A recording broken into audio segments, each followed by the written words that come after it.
Olá! Boa noite, pessoal. Deixa eu ajeitar aqui. Esperar o Instagram chamar vocês. A Ana já entrou. Boa noite, pessoal. Dá um tempinho pro Instagram notificar vocês.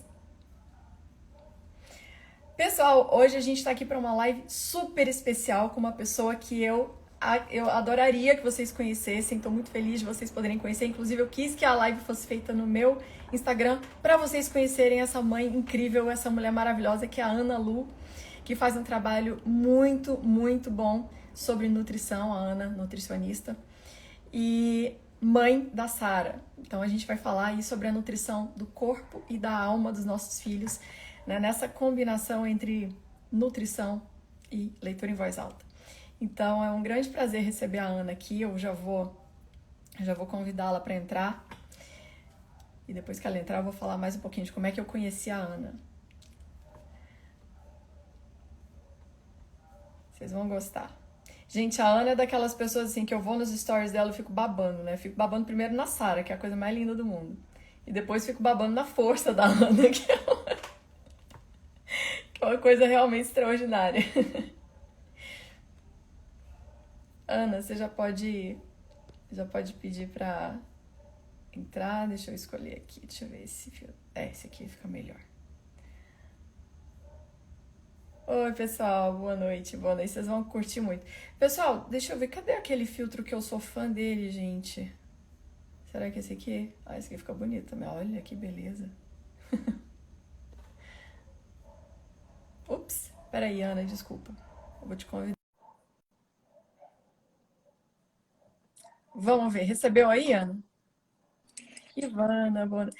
Ana Lu, Boa muito bem-vinda. Boa noite, Ana. Como é que você tá? noite, muito bem, tô animada. Também. Essa Ana, é live. um grande prazer te receber aqui. Deixa eu contar pro pessoal como é que eu te conheci. Gente, a Ana é nutricionista esportiva e ela fez o Menos 50T no ano passado. Ela tomava lá, né, tomava conta da parte de nutrição. E eu trabalho na equipe do Ítalo Marcílio, não sei se vocês sabem, ou muitas pessoas que já sabem, muitas pessoas não sabem. Então, eu ajudava a fazer os materiais da Ana. A Ana mandava o material pra gente e a gente criava lá os cadernos de ativação, né? E foi aí que eu conheci a Ana. A Ana nem era mãe na época, né? Nem era Depois, na época. pois é. E aí, fiquei encantada mesmo com o seu trabalho, especialmente com a qualidade do seu material, né? Era assim, era maravilhoso receber seus materiais, Ana, porque eles vinham bem escritos, né? De uma forma, você tem uma forma muito boa de explicar as coisas, era muito fácil trabalhar o Ai, seu material de verdade. Tô que fazendo um elogio público aqui. fico feliz. E aí, depois, né, você engravidou e tudo, e até começou a falar mais sobre essa questão da nutrição da gestante, né, e dos impactos disso para o bebê. A gente vai falar mais sobre isso hoje. Você tem um curso também sobre isso, que é a maternidade e nutrição, Uhum. que eu acho fantástico. Assim, eu, por exemplo, nas minhas 3 gestações, eu tive muito pouca orientação sobre isso, né? Bom, Assim como as mães também têm pouca orientação sobre leitura em voz alta, né? sim, sem dúvida, né? Realmente coisas básicas, orientações básicas que podem fazer grande diferença. Com certeza. Eu acho que, no fundo, a gente fala sobre, assim, de diferentes perspectivas, a gente fala sobre a mesma coisa, né? Quando a gente fala sobre a questão da nutrição e da criança, né? Uhum. Que você fala da nutrição do ponto de vista fisiológico, que tem impactos na vida inteira da criança, né? No cérebro da criança, no desenvolvimento dela durante a infância. Assim como a leitura em voz alta também, né? E eu quero trazer um pouquinho dessas informações aqui para o seu público, né? Caso Sim, o pessoal ainda não saiba. E você também enriquecer aí o nosso público com as suas informações. ó, eu Porque, tô, Ana, super feliz de fazer essa live, porque aí também tenho que dizer que a Marcela, desde que eu comecei a seguir, né, eu também conheci, né, tipo, conheci seu nome, né, trabalhando ali dentro do Menos 50T, mandando os materiais e tal. Mas aí depois que eu fui ver, né, o que você tinha, o conteúdo que você tinha sobre leitura em voz alta, e justamente eu estava ali me tornando mãe, comecei a seguir, e aí virei a louca que compra livro, não consegue parar de comprar livro. fiz seu curso, aí além das listas que já tem lá, que já tem um monte de indicação boa, eu fico vendo seus stories, e aí o tempo inteiro eu tô lá na Amazon colocando coisa na Ainda mais aí, né? ou Nos então Estados Unidos, o paraíso do livro infantil. e é só para 4 anos, vou deixar na wishlist, aí, né? O wishlist também já é enorme, então amo acompanhar e realmente fez muita diferença já, né? A Sara tem 1 ano e meio, né? E desde a barriga ali eu li um pouquinho, vou dizer que na barriga talvez eu não tenha levado tão a sério, mas, cara, então ela nasceu, eu comecei. Comecei realmente desde que ela nasceu e, cara, agora ela adora, né? E é um momento tão especial. Não, é maravilhoso que eu coloquei esse hábito e devo 100% a você. Eu vejo nos stories, ela já vai, já pega os livrinhos, né? Aonde vocês vão, vocês levam os livrinhos, né? Eu É, vejo ao ar livre, assim, e vocês muitas vezes ao ar livre lendo também. eu levo o livrinho às vezes para ler na grama, sentar com ela e ler um pouquinho. No Eu carro, sei. uma das distrações dela, ou é um brinquedinho, uma coisa assim, ou livrinho, ela fica olhando sozinha.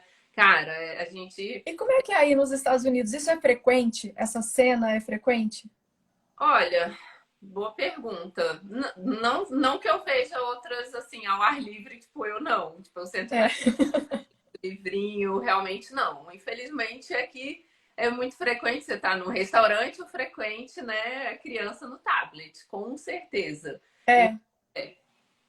com o Pois é, tablet, porque esse assunto da leitura em voz alta, do read aloud, é muito quente aí. Muito mais do que aqui. É mas muito. eu Fala-se muito sobre isso. talvez eu não veja as cenas, né? Mas eu vejo, sim, por exemplo, aqui livraria ainda é, né? Tipo, tem umas livrarias maravilhosas, a parte infantil é enorme, sabe? Eu vejo crianças frequentando quando eu vou, por mais que a maioria eu compre online, mas quando eu vou, eu vejo realmente, tipo, os pais com as crianças e, tipo, uma área enorme de livros. Uhum. Incomparável com o Brasil, que Sim. as áreas no Brasil são bem pequenas Uhum, e em termos de oferta também a gente não tem a riqueza, mas nem um décimo do que tem aí. uhum, Mas eu vejo que também, por outro lado, todas essas pesquisas sobre leitura em voz alta que surgem e toda essa, esse incentivo, né, essa política, eu tô com a palavra em inglês na minha cabeça e não vem a palavra em português. Esse que dá a ler muito em inglês. Depois você vai falar, faltam as palavras em português. Esse urge, né, essa tá bom. urgência de falar sobre o assunto, Uhum. vem também dos Estados Unidos. Então eu falo, então aí também tá precisando falar sobre o assunto, né? Justamente Porque eu acho depois da que invasão das telas também. o mal é o das telas, isso. Porque o É, confortável para os pais é colocar uma tela na cara das crianças, né? é. E não precisar se preocupar, não precisar dar atenção. E esse período de pandemia, para muitos pais, para muitas crianças, foi uma tragédia, porque elas ficaram muito expostas ao virtual, e isso os professores têm reportado atrasos, né, em decorrência disso e tudo. Mas para outras crianças, eu vi muito isso no meu perfil. A leitura em voz alta foi uma bênção, né? Eles falaram, olha, foi o que a gente mais fez durante o período de pandemia, né? Então, pais que às vezes nem conviviam tantas horas com os filhos, né? Uhum. Tiveram aí, foram obrigados, né, Tá. a ficar, passar todo esse tempo juntos e viram nos livros, na leitura partilhada, uma forma de aproveitar melhor esse tempo, né? Uhum. Então, eu acho que nos Estados Unidos eu vejo isso o tempo todo. Assim, a gente tem um monte de programas aí que incentivam a leitura em voz alta. É, Tem o. tem programas, tem lugares que tem de contar histórias, né? Como é que, tipo, reunir as crianças, storytelling. Uhum, storytelling. Então, tem lugares públicos, né, que você vai, senta com as crianças e tem storytelling. Mas que você perguntou dos livrinhos se eu vejo outros, mas quando eu tô com o livrinho com a Sara, por exemplo, eu chego no parquinho ali, e aí eu levo a Sara com o livrinho, e aí outras crianças vêm, normalmente aquilo gera um momento, assim, as crianças sentam juntas e ficam lendo o livrinho juntas, ou às vezes um de nós adultos pega e lê para elas, mas às vezes elas mesmas ali ficam folheando juntas, sabe? Então as outras Uhum, crianças se interessam também. legal. Isso é muito. Olha, meu sonho é ver essa cena disseminada no Brasil. É ver realmente, assim, isso ser feijão com arroz, assim, arroz com feijão. Fala, não, mas você não lê pro seu filho? Mas como assim você não lê pro seu filho? Gerar espanto, né? Esses dias eu recebi um rapaz aqui que veio fazer um serviço pra gente e ele me disse que tinha um filho, dois filhos, né? E que o filho dele, um dos filhos dele era autista. E aí eu falei, ai, meu marido é o meu grande empresário, né? Meu marido, eu quase nunca falo assim para as pessoas, ah, você tem que ler pro seu filho, mas aí meu marido já faz isso por mim, você tem que ler pro seu filho. Aí ele falou, ah, a Marcela trabalha com isso, né? Com leitura em voz alta e tal. E aí ele falou, é mesmo? Ah, então é isso, eu vou colocar o meu filho para ler em voz alta. Aí eu falei, não, não, não, é você que vai ler em voz alta para ele. Aí Aham. ele ficou muito surpreso. Eu vi que ele. E ele é assim, uma pessoa bem consciente. Ele fala que controla muito telas, não deixa o filho exposto a isso, ainda mais o autista, né? Que essa hiperestimulação faz muito mal para ele, né? Eu vi que ele era bem consciente, assim, mas que essa coisa de você ler para o filho Pra foi ele. chocante para ele. Aham. Aham. Mas para que eu vou fazer isso? Aham. E aí, uma das coisas que eu sempre trago aqui para os pais é que a leitura em voz alta, além, ela abre um leque de benefícios, né? Então, a gente tem os benefícios afetivos só de você estar com seu filho num momento privilegiado, tendo aquela interação, né, com ele, momento só de vocês, de olhar para o livro, de conversar sobre as histórias. Isso afetivamente já tem um impacto muito positivo na criança. É, E isso sim, sem idade para acabar. é muito fácil de sentir isso, como funciona. Isso.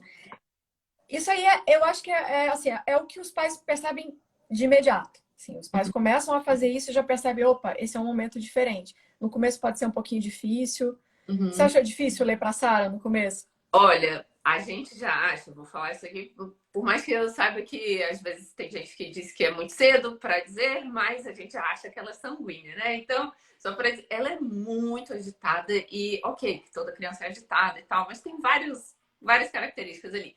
E ela fica muito pouco tempo em cada atividade, né? Fica muito Uhum. pouco tempo. Mas, justamente, eu te seguindo, fazendo seu curso, graças a Deus, porque talvez eu não teria insistido eu teria achado que não funciona, não está funcionando, porque Muitas mães falam isso. fazendo outra coisa, muitas vezes. Ela, às vezes, os primeiros minutinhos, ela fica ali paradinha, sentadinha, lendo. Ela que pega o livrinho e vem toda feliz e começa, mas aí depois ela já começa a ter que ficar, né, com um brinquedinho na mão, com uma coisa assim.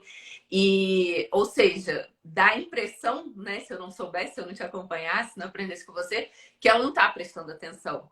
Mas, cara, é incrível. Agora ela já às vezes completa uma frase, ou uns livrinhos que são meio cantados, ela já canta um pedacinho, sabe? E um livrinho que eu tô o tempo inteiro lendo ali com ela fazendo outra coisa. E, tipo, tá funcionando, né? Então, Exatamente. beleza, parece difícil, mas por isso, porque ela tá sempre muito dispersa.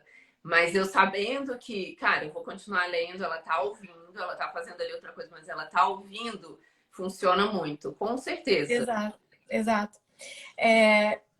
Aí eu sempre falo o seguinte, ó, seu filho está ouvindo, ele não precisa estar sentado do seu lado, olhando para a página junto com você. Esse momento vai chegar. Você vai Uhum, ver que a Sara, quando estiver ali com 3 anos, uhum, ela já vai estar com uma attention span, uma capacidade de prestar atenção fantástica. uhum. Assim, eu percebi muito. Parece que tem uma hora que a chave vira mesmo, que você fala, nossa, mas essa criança está prestando muita atenção. Ah, Se depender da criança, você vai ficar lendo assim, um livro atrás do outro e um livro atrás do outro, e chega uma hora que realmente você tem que negociar. Você fala assim: olha, mamãe vai ler 3 livros e a gente vai dormir. Ou aham, então, né, se você lê durante o dia 3 livros e a gente vai almoçar, ou vai fazer outra coisa. Você tem que combinar antes, porque a criança fica querendo um atrás do outro. aham. E histórias cada vez mais longas. Então, a Esther aqui com 4 anos, ela já é até engraçada, assim. Antes de dormir, eu falo assim: agora vocês vão escolher os livros, mas vai ter que ser uma história curtinha, porque já é hora de dormir. Aí está, não, não, comprido, eu gosto de comprido, eu gosto de história comprida.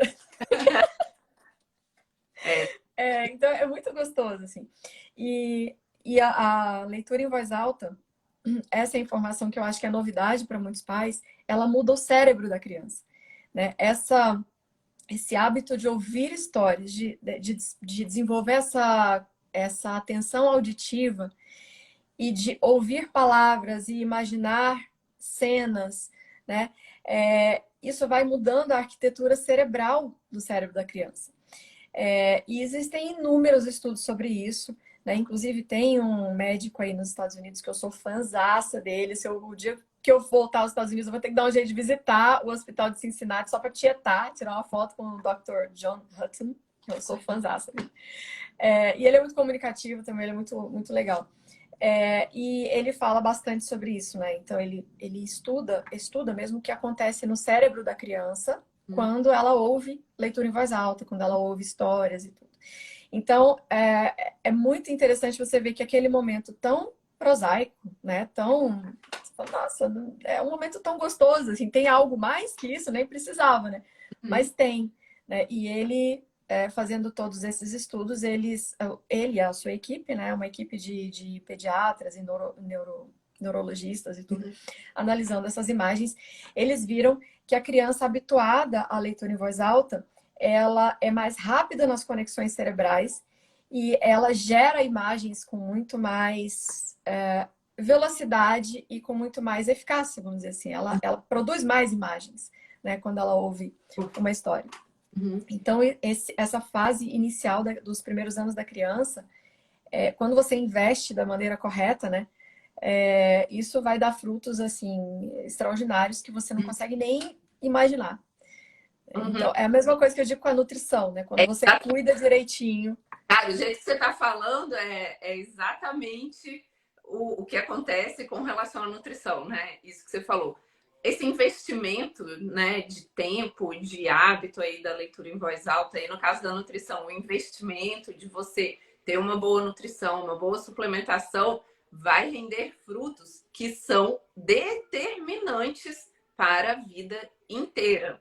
E algumas coisas, então, a gente falando em neurodesenvolvimento, né, que a gente quer que o nosso bebê, que o nosso filho, né, desenvolva o sistema nervoso da melhor maneira possível. A gente quer que a nossa criança cresça e se desenvolva bem. Pensando em neurodesenvolvimento, a gente quer que desde a barriga isso acontece, né? Então, desde o momento da concepção, isso vai começar a acontecer.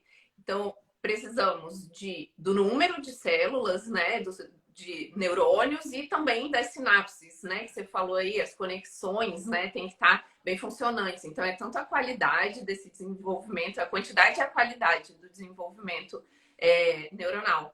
E desde, assim, da pré-concepção, o terreno ali onde vai acontecer essa concepção, vai começar o feto ali a se desenvolver, ter os nutrientes necessários vai fazer diferença. Inclusive, tem, assim, como você já comentou comigo, cara, você não recebeu nenhuma informação, nenhuma orientação com relação à suplementação, né, adequada durante a gestação. Cara, isso me dá uma tristeza, assim. Como você falou, eu gostaria muito que fosse, né, eu sonho que seja natural ver a cena de crianças lendo. Eu sonho que seja natural, que todas as gestantes saibam que tem que comer bem e suplementar, né? Que tudo que a gente consome, bebe, come, ou toma de suplemento, de remédio, né? Pode afetar positivamente ou negativamente ali o desenvolvimento do bebê. E aí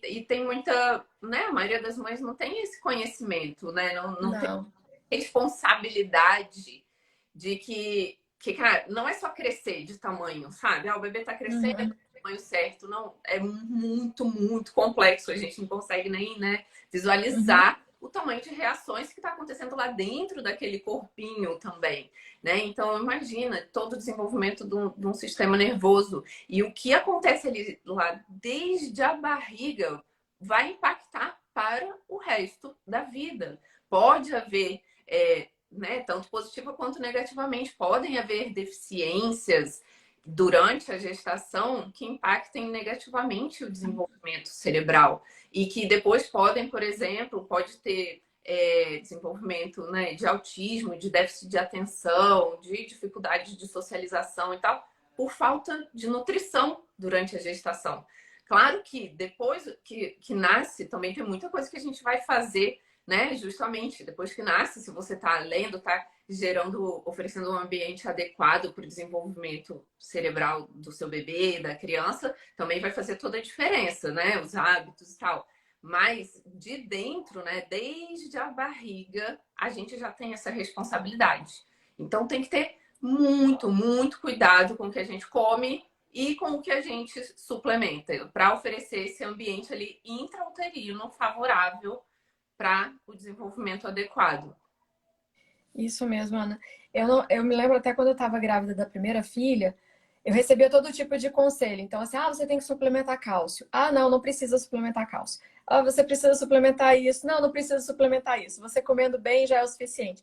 E aí você fica naquela, né, fica meio perdido Sim, e não sabe o que fazer. Foi o que exato. aconteceu comigo na primeira gestação. E eu vejo que esses dias eu abri uma caixinha perguntando para as mães qual era a maior queixa delas na hora da leitura em voz alta. E a palavra cansaço foi a que mais apareceu. E eu falei, gente, eu tenho certeza que muito desse cansaço não é só o cansaço do dia a dia, não é só o cansaço normal, né, do dia a dia, mas muito pode ser por deficiência mesmo, deficiência nutricional, deficiência.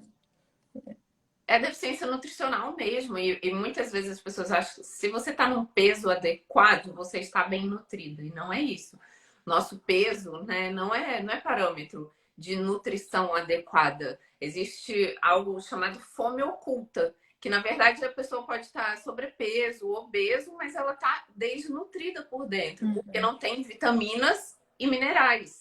Ela não tem os nutrientes necessários, ela tem um excesso ali de calorias, né, que está consumindo, mas os nutrientes realmente necessários para o corpo estar funcionando bem, ou até para isso, para a pessoa ter energia, né, tá faltando. Então, um muito comum, já que você comentou com relação a cansaço e que aí já é um basicão da gestação, é ferro.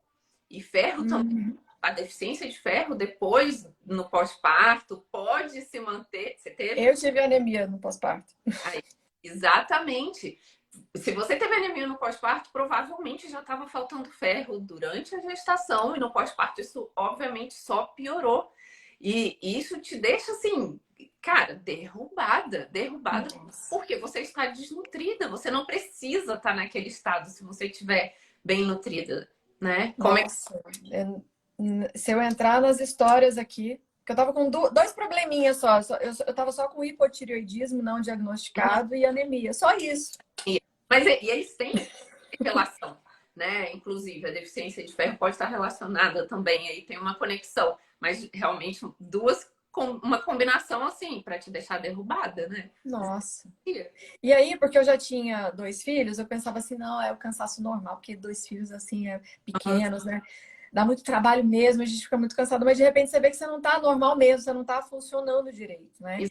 E, e é isso, gente. Tem que, olha, cuidar de si para poder cuidar do outro, né? Isso foi uma coisa que eu Eu, custou entrar na minha cabeça, porque eu muito, nunca fui, eu nunca fui muito preocupada com nutrição, com para mim uhum. tava tudo certo, entendeu? É, acho que é só assim, não, mas sei lá, eu não tô gorda, eu não tenho que me Não tô preocupar com gorda. talvez, né, acha que cuidar da alimentação é só isso, é só se você quer ficar saradinha. E não é.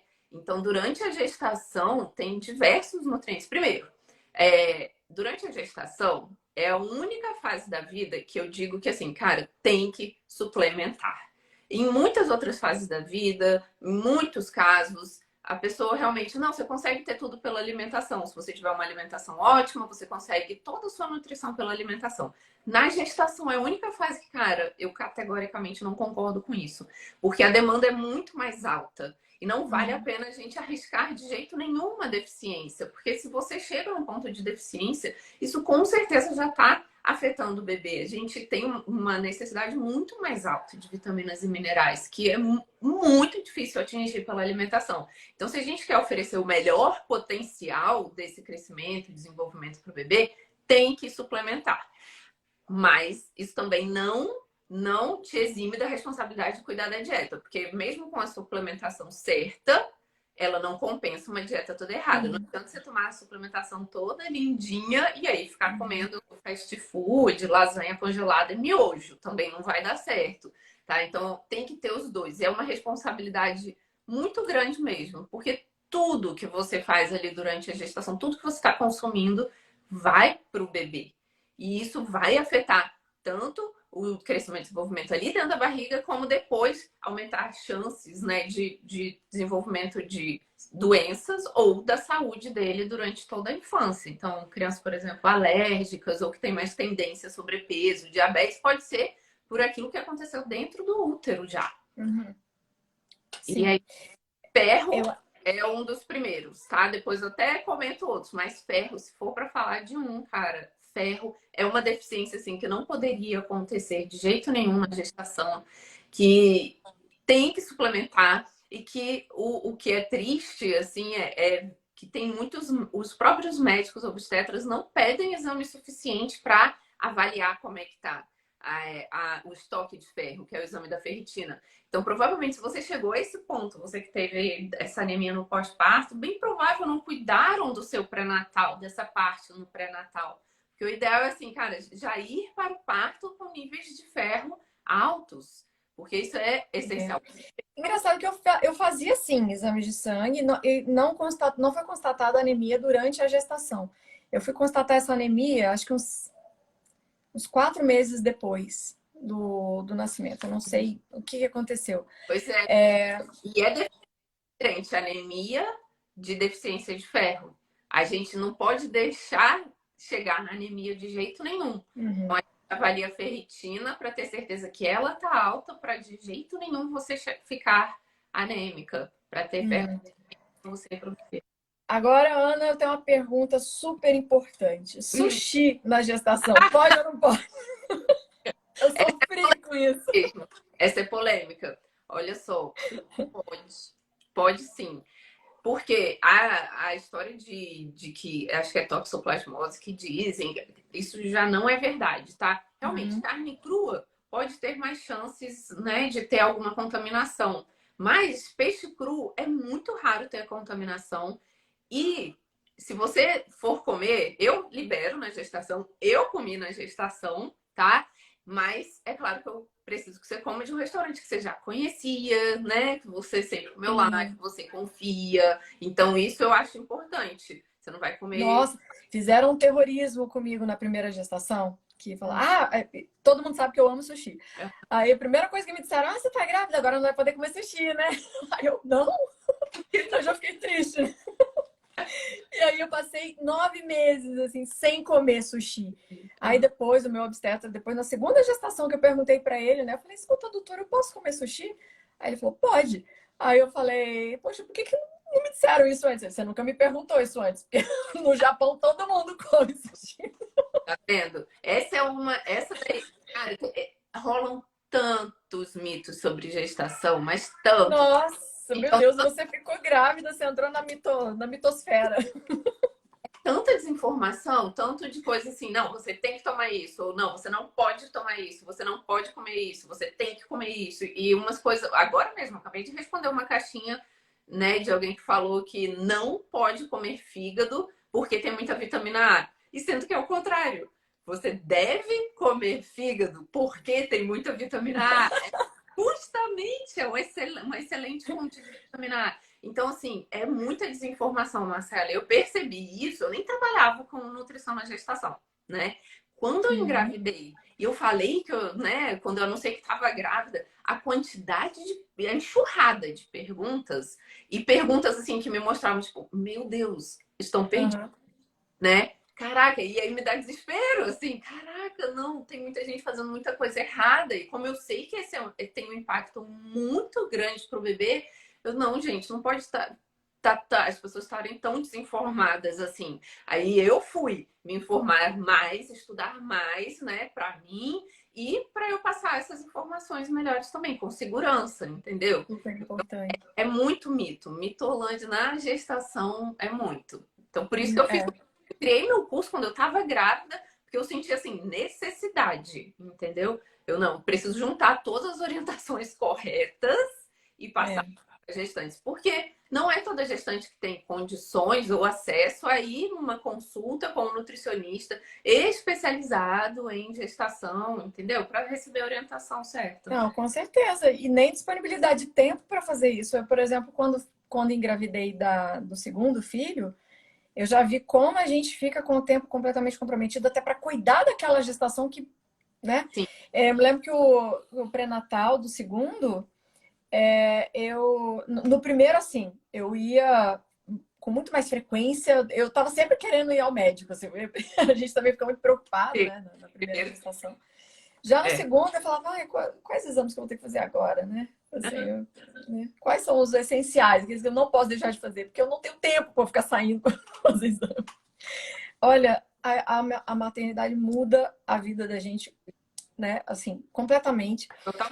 Melhora a gente em muitos aspectos. Eu acho que a minha vida, no meu caso pessoal, eu até falei esses dias aqui nos stories, né, que algumas mães dizem assim, o que eu aprendi na maternidade foi renúncia. Eu falei, olha, para mim foi o contrário, porque eu só tive ganho, até mesmo no ganho daquilo que não seria bom, né, no cansaço, na falta de tempo, né? Mas você aprende a aproveitar melhor o seu tempo, a priorizar, né, realmente o que você tem que priorizar. E, enfim, para mim a maternidade foi só coisa boa, né?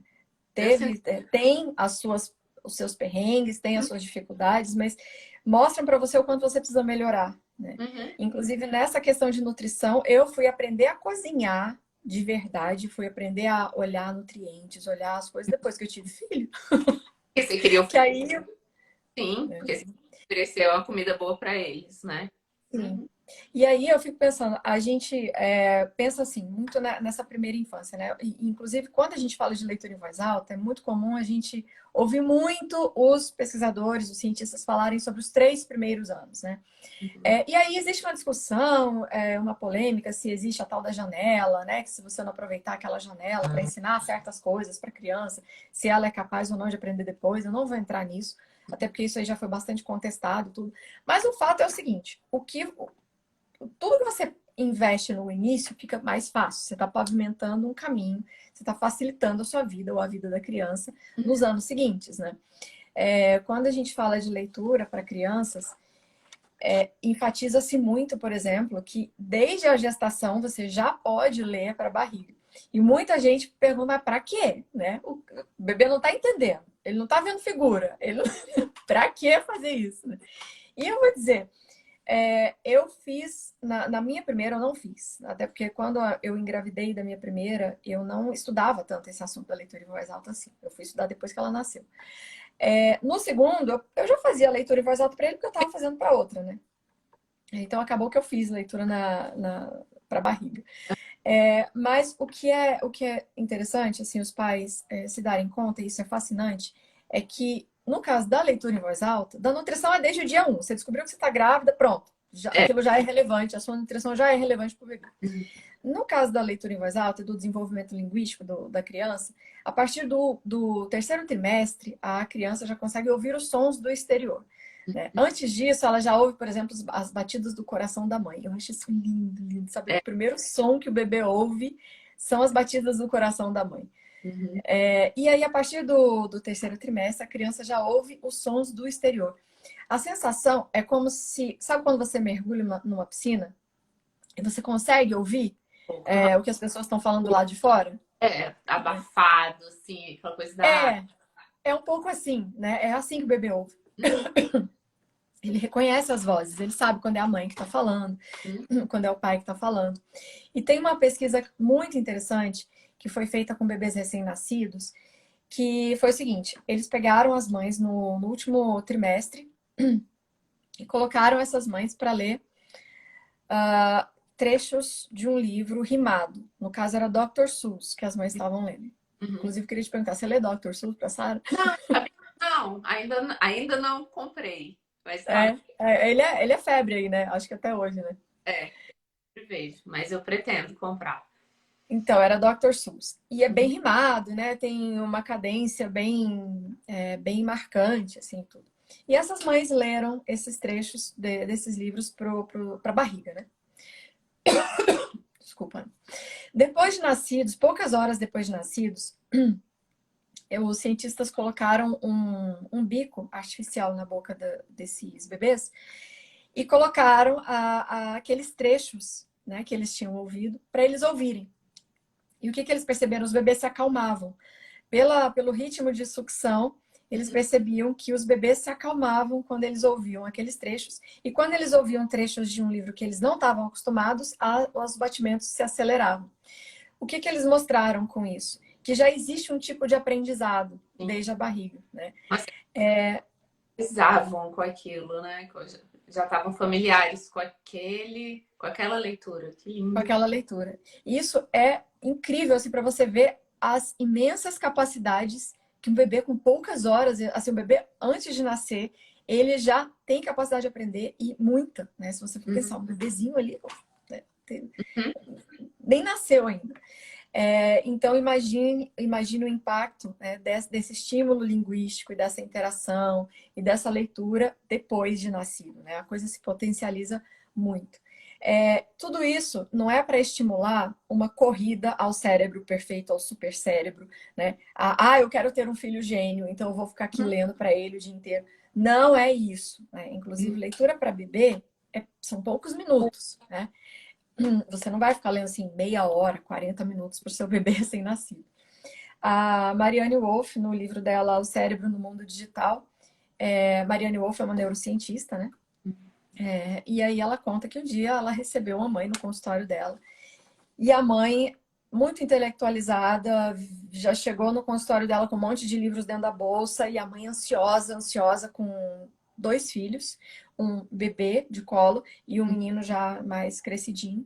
E a mãe começou a falar sem parar, preocupada se os filhos estavam atingindo os marcos de desenvolvimento, se o filho estava desenvolvendo a linguagem como deveria. E aí ela disse, eu já leio para eu conheço o seu trabalho, Mariane, eu já leio para o meu filho todos os dias. Quer ver? Aí já pegou uns livros, já começou a ler para criança, assim, durante a consulta.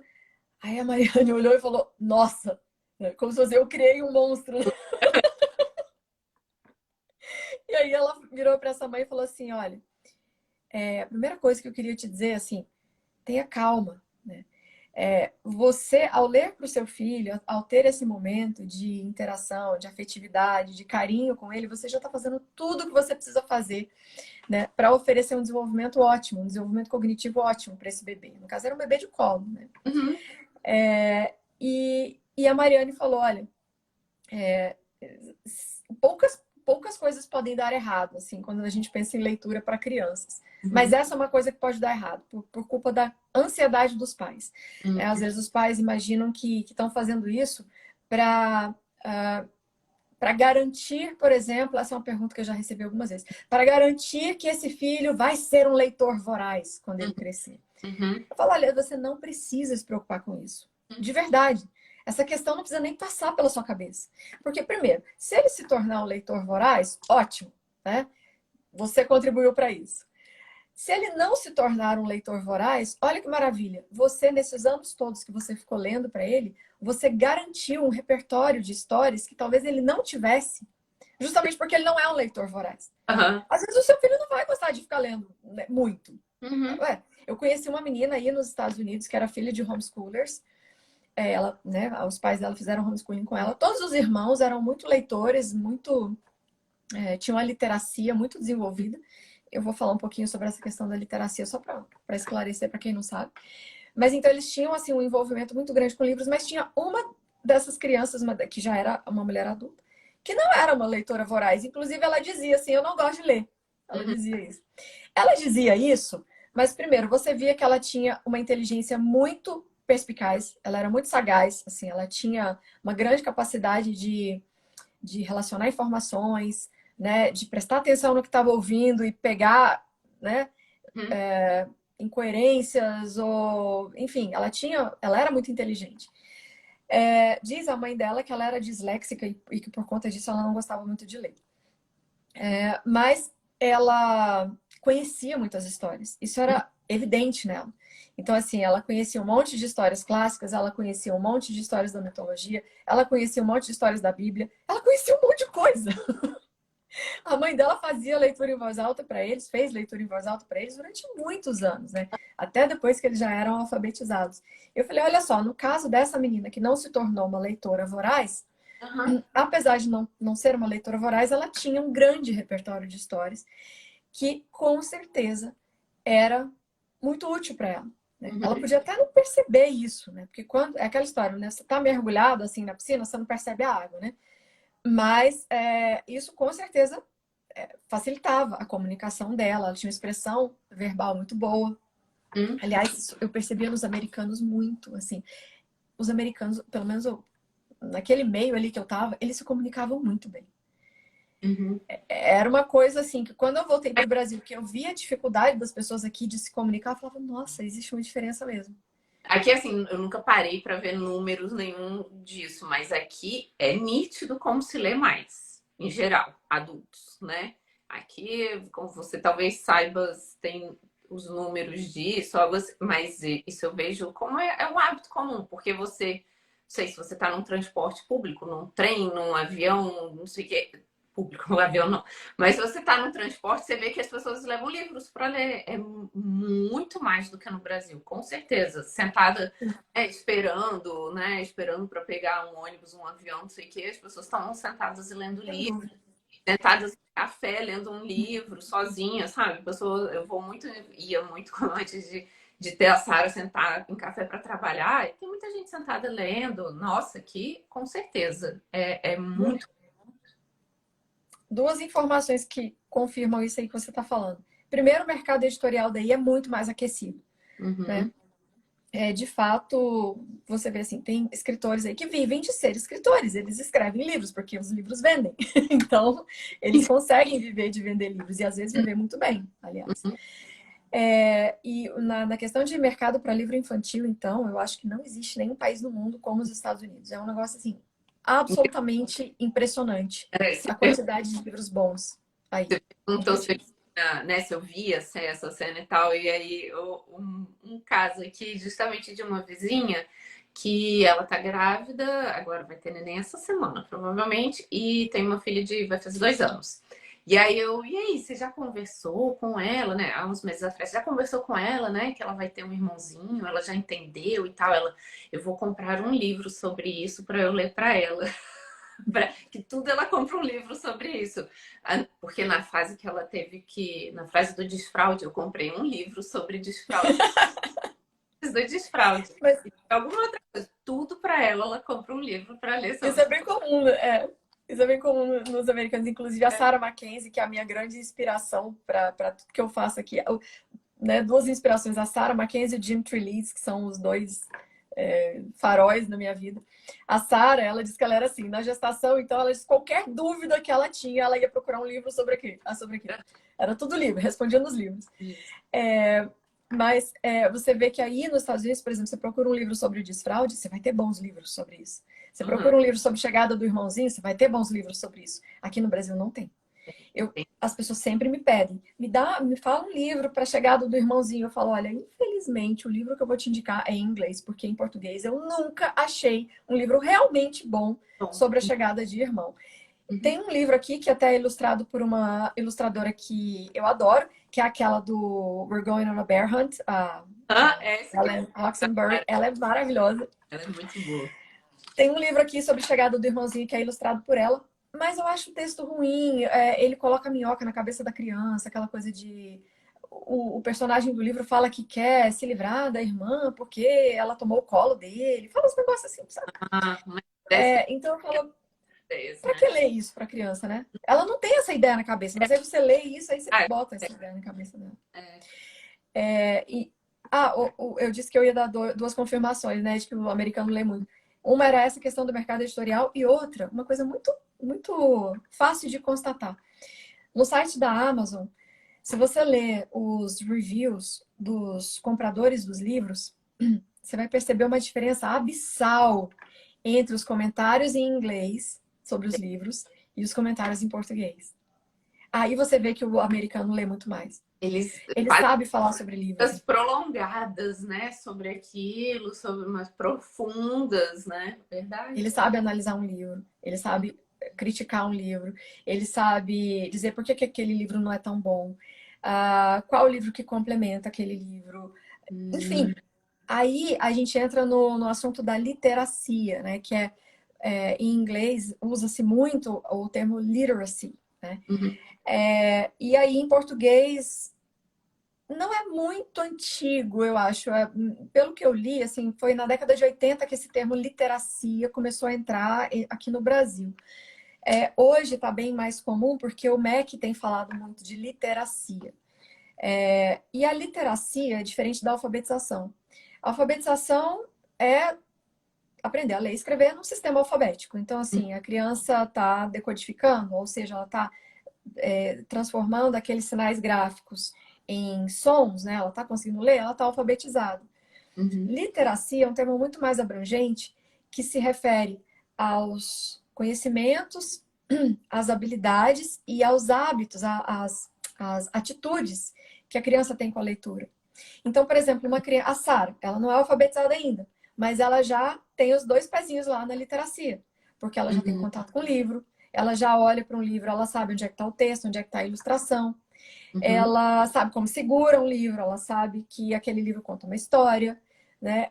Enfim, essa noção de que a história tem começo, meio e fim, tudo isso já está sendo trabalhado nela, uma criança que não tem nem 2 anos. E isso já é uma literacia emergente. Veja, não é natural uma criança olhar para um livro e ver aqueles sinaizinhos pretos ali e saber que a mamãe está lendo aquilo ali. Na hora que a mamãe está falando, ela está lendo aquele negócio ali. Né? A criança, Uhum. se isso não for ensinado para ela explicitamente, se isso não for demonstrado para ela, Uhum. ela pode achar muito bem que você abriu um livro e você está falando. Você Sim, não da está sua cabeça. lendo. Uhum. É, entende? Então, tudo isso já é um contato com a literacia. Então, a literacia é esse sentir-se confortável no mundo da leitura e da escrita. Uhum. Uma criança tem uma literacia desenvolvida, por exemplo, vou dar um exemplo aqui bem banal, assim, só para as pessoas entenderem. Por exemplo, uma criança que pega um livro e lê. Maria foi ao mercado e comprou. Não, já sei, vou dar outro exemplo. Maria foi ao mercado comprar legumes e encontrou um cachorro. A criança leu essa frase. Beleza, ela está alfabetizada. Agora, se ela lê essa frase e ela se lembra, igual a história do Winn-Dixie, meu melhor amigo, né? Uhum. Igual tal outra história.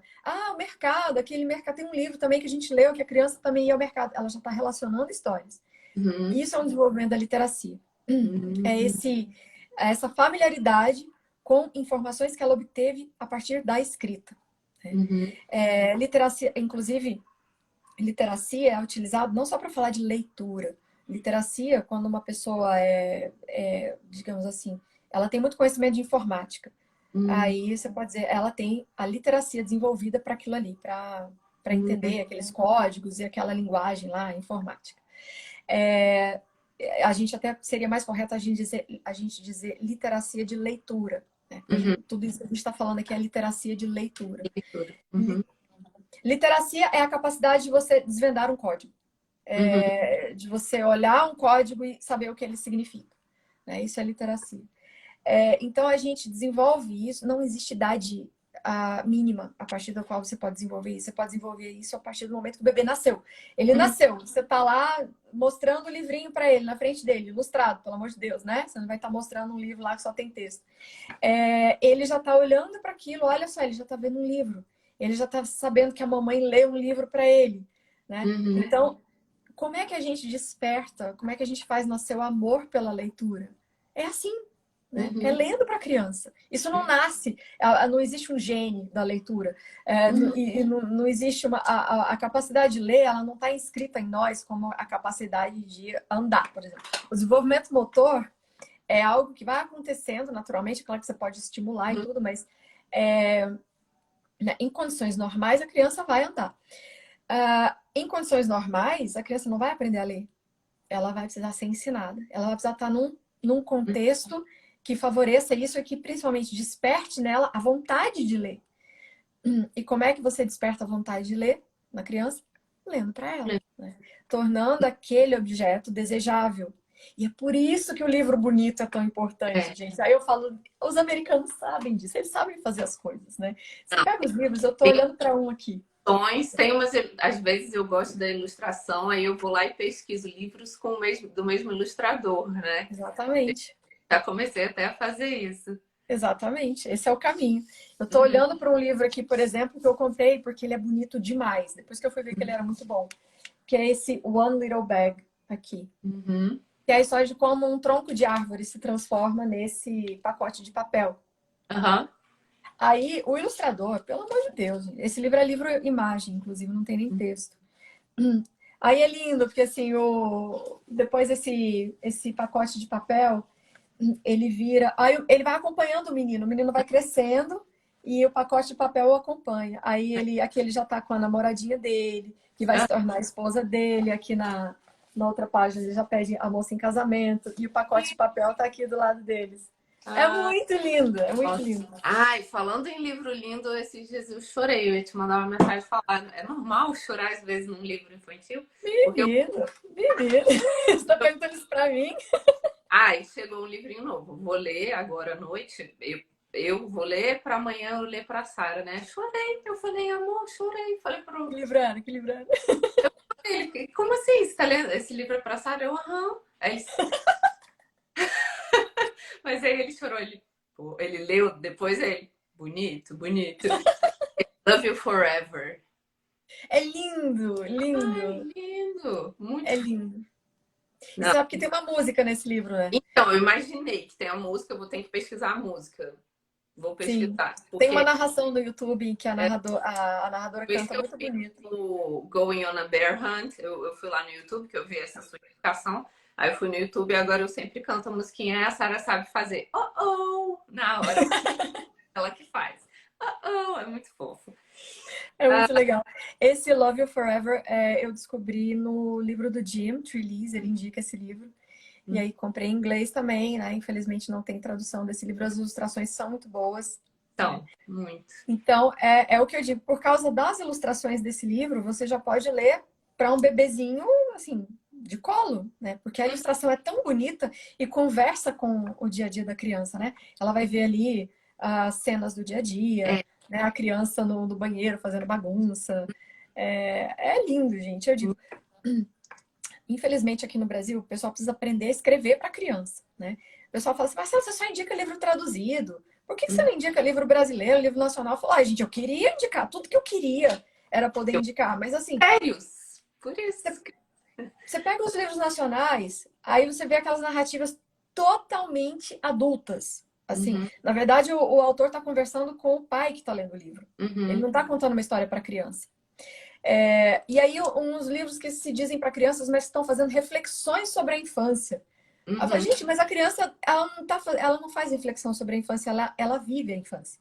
uhum. Então, de alguma forma, você tem que saber traduzir aquelas experiências infantis, transformá-las em narrativas.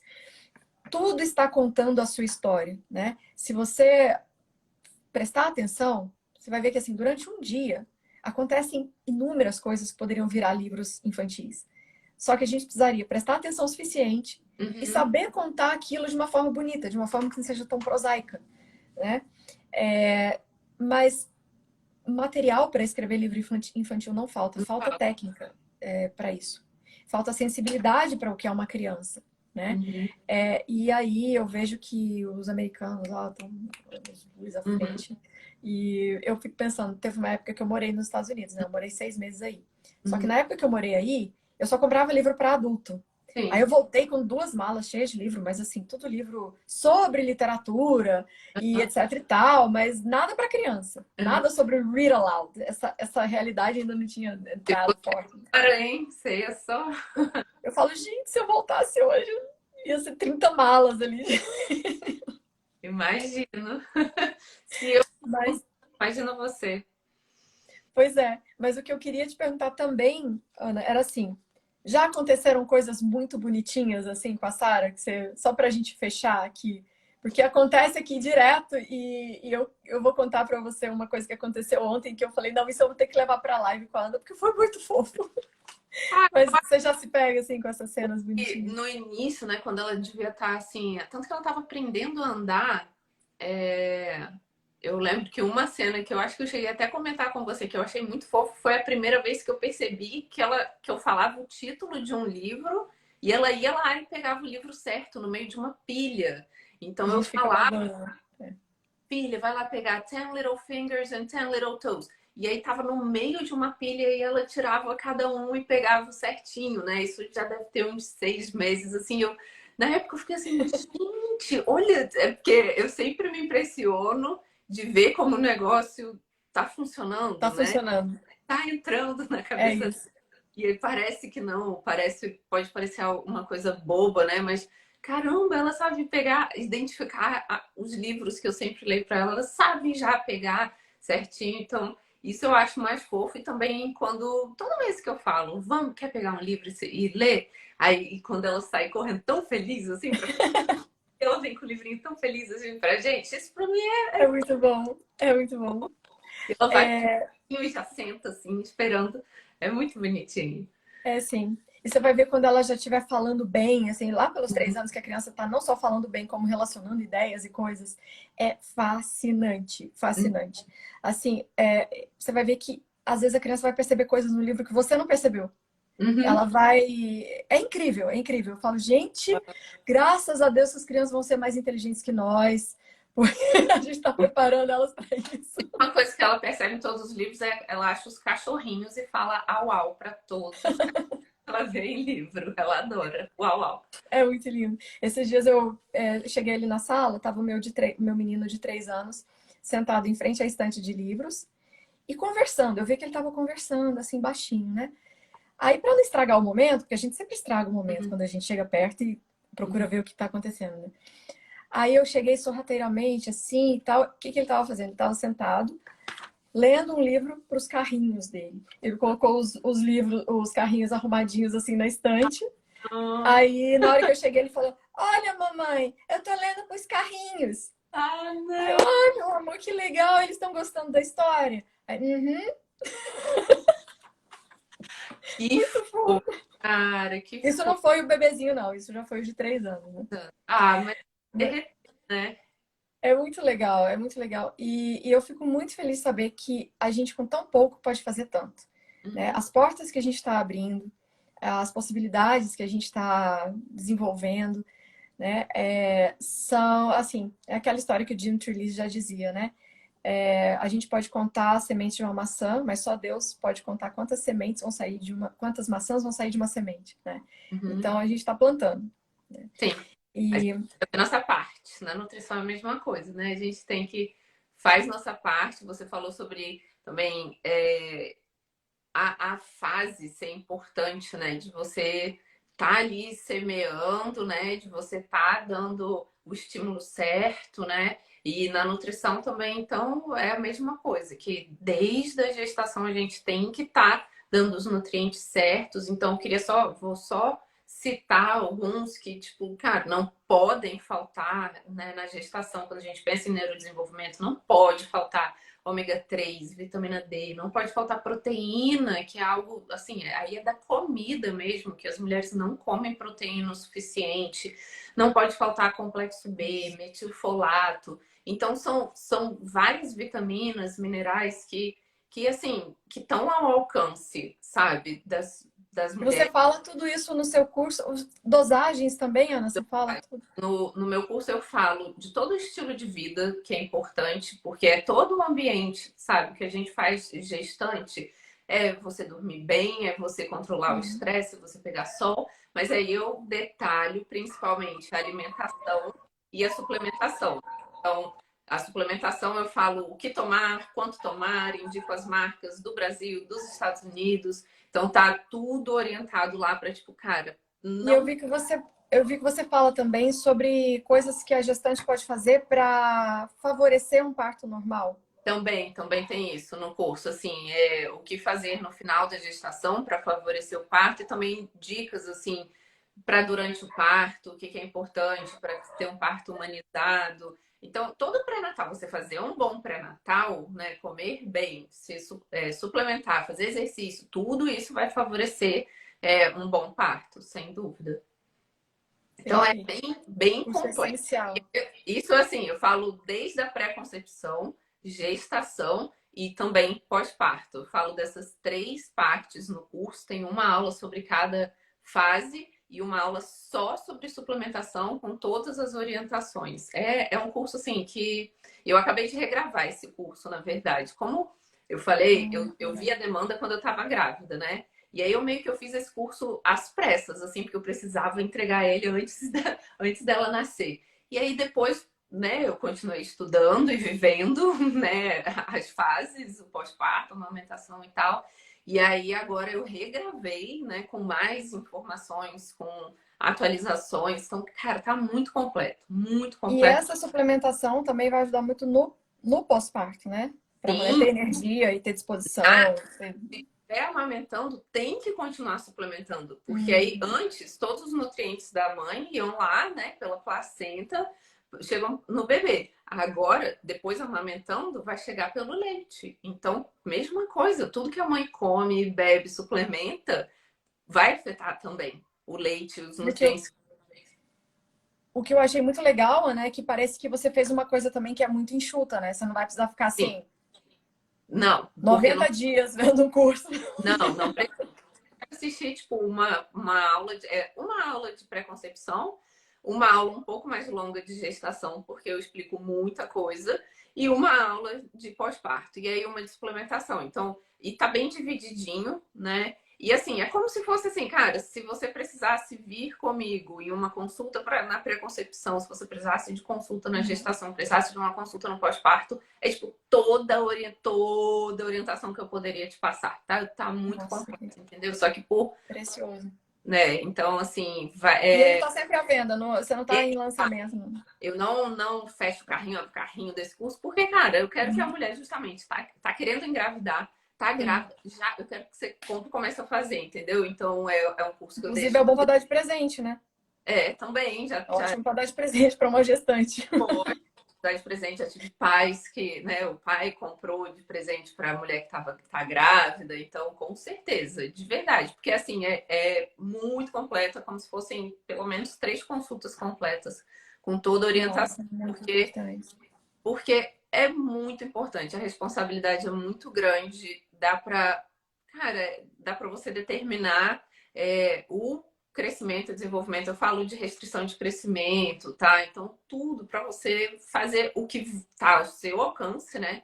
A minha ideia é essa, cara. Eu quero que a mãe saiba o que está ao alcance dela, o que depende dela, para ela oferecer o maior potencial de crescimento e desenvolvimento para aquele bebê. Tem coisas que vai ver não estão ao seu alcance, né? Mais do que você pode fazer a partir depois que você vê esse curso, já era. Se você fizer errado, né, a culpa é sua. Não Não, e pode. uma coisa que eu gostei muito nos seus materiais lá do 50T era que você descomplica tudo. Você não É, vem com aqueles negócios super complexos não, não é. que ninguém vai conseguir seguir. Eu percebia muito isso lá no cuidado que você tinha com a simplicidade, né? Uhum. Simplifica para poder fazer. Isso é É, essencial. Ainda eu mais quero que a tá pessoa grávida aí. é sempre algo fazível. Você vai comer comida normal, né? O que que é importante você comer, o que que você não deve comer, como que você vai suplementar. Então, é assim, é básico mesmo. Eu sempre gosto disso. Essa é bem minha pegada, é sempre essa. Tipo, eu gosto de simplificar. Não adianta ficar fazendo coisas mirabolantes, né? Gestante também não precisa disso de jeito nenhum, cara. E no pós-parto também, né? Dicas ali para pós-parto, para amamentação, que, pô, é uma dificuldade você conseguir comer direito, mas se você não comer suficiente, não suplementar, né? Às vezes você não vai produzir O leite suficiente. preço é alto, viu? Aqui Ou de disposição, meu Deus do céu. você vai estar morta sem energia, você já tem a privação do sono. E aí, se É, você está desnutrida, não vai ter energia. Não vai ter não tem energia. mesmo. Eu Eu também passei por isso. quais exames de sangue são importantes fazer. Então, tá muito completo. Agora, depois que eu regravei, eu já gostava desse curso, mas agora, depois que eu regravei, eu fiquei ainda mais orgulhosa dele. Ai, se eu engravidar de novo, pode ter certeza de que. Por favor. Ana, eu queria te agradecer imensamente por essa conversa. Eu adorei. Acho que eu quis fazer no meu perfil para que eu acho que assim, não devia ser muita gente no meu perfil que te conhecia.